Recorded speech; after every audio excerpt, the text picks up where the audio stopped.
everyone at nandito na kami sa Philippine restaurant, bahay ni Ate Nana. Ayan. Meron pa siyang setup ng barbecue kasi may nag-reserve daw ng birthday party. Ayan. Ayan, may saging na saba.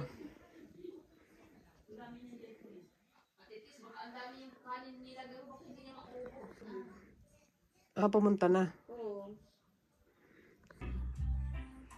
Okay. Puro babae ngayon. Babae ngayon, tatlong babae. Kasi wala makabukas doon. Oh, yes. Kita dyan. Oh, Storya, Yay! Nandito kami sa store. Nagawa si Ate Nana ng halo-halo. Sino ba yan? Wow!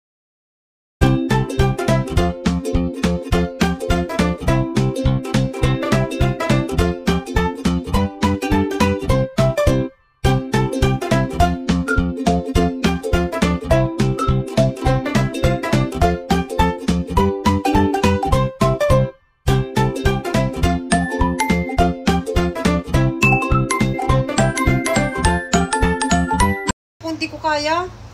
Kaya nagpang-araw na lang. Pang-araw na Diyan lang. sana sa bundok.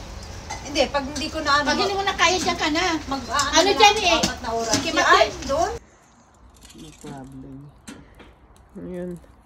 Ano ba tawag dyan? Baby back ribs, ano? Oo, Ang sige, ganyan. kain kayo, kamo. Kakain daw kayo.